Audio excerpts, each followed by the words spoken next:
We're going to start with the timeline. Now is the time we should be preparing for negotiations. Your information requests and your notice of intent to negotiate sent to management, whether you do want to negotiate or whether you don't, should be sent as soon as possible. The ground rules, you should have the ground rules set with management before May 27th. The negotiations begin on Tuesday, May 27th, and the negotiations end on Thursday, June 26th. Let's get started. First, we have to determine whether to open or not to open your LMOU. If you have a good lead percentage, you may not want to open it. Notify management in writing of your intent to open or not to open. Anything you agree to by phone, send a follow-up email on what you agreed to so you have it in writing.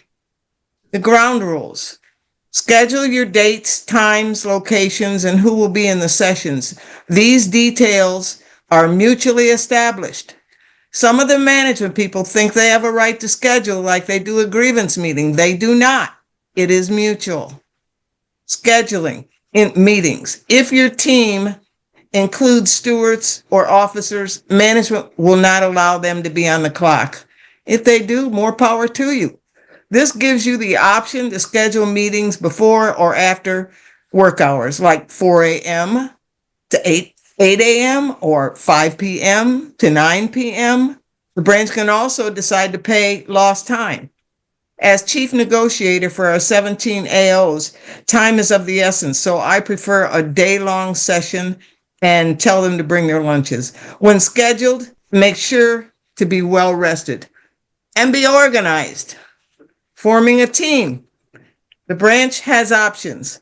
Branches can have a negotiating team, and that team must include a good note taker. If you have an experienced note taker, they could meet one-on-one. If you are the one-on-one, more advanced preparation with other stewards and officers is suggested on what proposals you plan to negotiate. While I'm not suggesting it for other branches, I personally prefer the one-on-one because it cuts out a lot of the management showboating and has been very productive for me in the past. Who is in the sessions?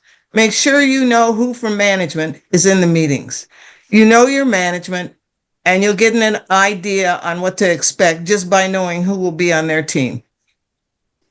The location of the negotiating session. Your location is also mutually decided.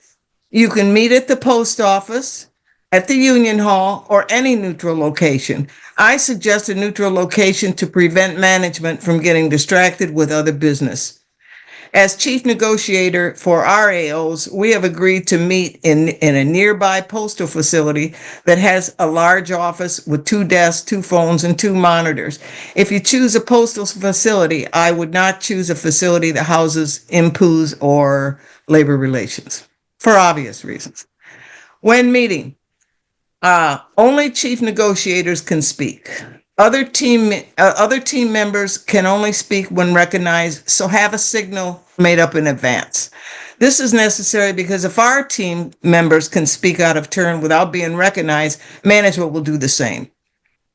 The goal is getting to yes. So let's not get into name calling. I know that's going to be difficult, but let's not do it.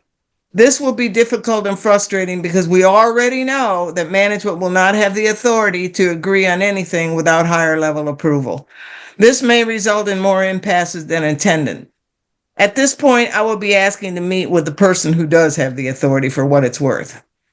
Contractually, we only have 22 items to negotiate, dealing mostly with leave percentages and other issues germane to that particular installation. If you have more than 22 items, they cannot take it away and don't tamper with it. Our last CLC trainer, Paul Bollinger, will be elaborating on this subject. Bring the last current and all past agreements. This will help you pinpoint longevity in specific provisions. Showing what they have lived with for years cannot be established as an unreasonable burden, but they will try to go there, so expect that. Be ready for it. We have the upper hand with this unreasonable burden issue.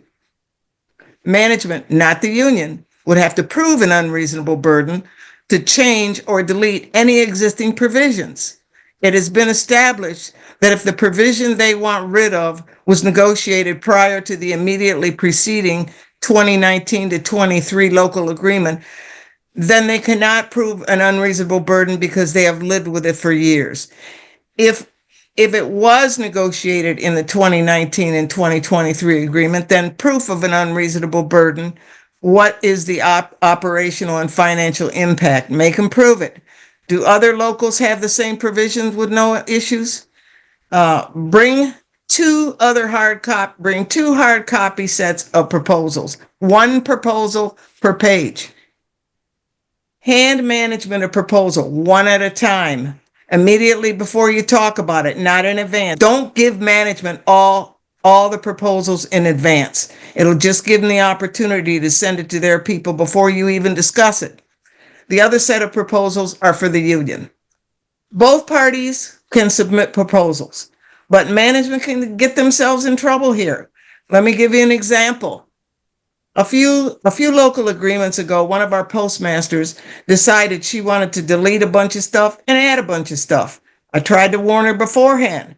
I told her be careful what she wished for because she has the lowest leave percentage of any station in our branch. She has 10%, while our other AOs have 12%, 13%, or 14%. But this postmaster knew better. So in our first session, she had the IMPU there, she had the head of labor relations there, and she had a supervisor there. She began reading her wish list, and after I said no to the first 5 items, management was accusing me of failing to bargain in good faith. I responded to her entire entourage that I had warned management in advance that 10% was the lowest leave percentage in our AOs, and now we will be adding at least 20 proposals, and we expect them to refuse. We will impasse those proposals, and we may not get all of them, but we may get a few. The labor rep looked at her and they immediately took a caucus for 20 minutes. In the end, not one item on their wish list was added, but we were able to increase our leave percentage from 10 to 12%, adding an additional carrier onto the existing allotment. So you have some of these new postmasters that'll come in here thinking that they can change things that are already there. Don't go there. Don't let them go there. Use simple language. When formulating your proposals, don't be a Philadelphia lawyer with big words that most people won't understand. Be very careful about making wholesale changes to long-term provisions on issues when carriers are used to a practice, such as trading annual leave. I personally don't care for that practice and wouldn't negotiate it, but I also wouldn't take it out of an existing local agreement.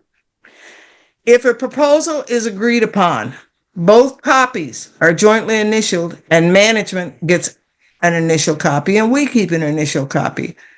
From my laptop, I like to cut and paste the agreed provision directly into the local agreement right then and there. With multiple AO installations to negotiate, managing the time is of the essence. Bring pens, pencils, paper, if desired, a tablet and a paper and a good note taker. Bring your laptop. In your laptop, have a clean Word doc of the local agreement. Don't put anything in management's computer. If you're in an office where they offer you use of a computer, don't go there. I suggest another worksheet copy with proposals in red in the right place. That way you're not shuffling papers around. Bring seniority lists for every station, both career and CCA. This will help you calculate how many weeks of available annual leave slots are needed, where you can say, okay, these people here with more than 15 years, they get 5 weeks, and then these people get 4 weeks. It's a math problem. You need to figure out all those weeks so you can see that you have enough annual leave slots negotiated for everybody.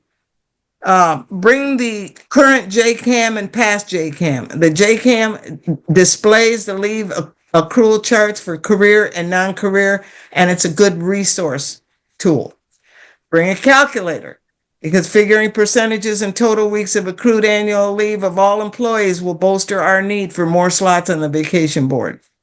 Bring a copy of the local annual leave board and the previous year's chart if possible. Bring settled impasses from previous negotiations. Bring notes from previous negotiations. Past discussions on a particular subject can be referenced when making your points. Bring any agreements you may have from labor management meeting and attempt to incorporate these agreements as part of your LMOU. Bring a few arbitration decisions with language that supports your chart. Bring the latest pay chart. These are all things, I know it seems like a lot, but these are all things that once you get in there, you're going to be needing them. Bring rotating NS day calendars and pay period charts for 23, 24, and 25. If you have multiple installations, review every local agreement and bring a copy. You know, it's good for comparison when you're talking to a postmaster and maybe they have a lower leave than the rest of them.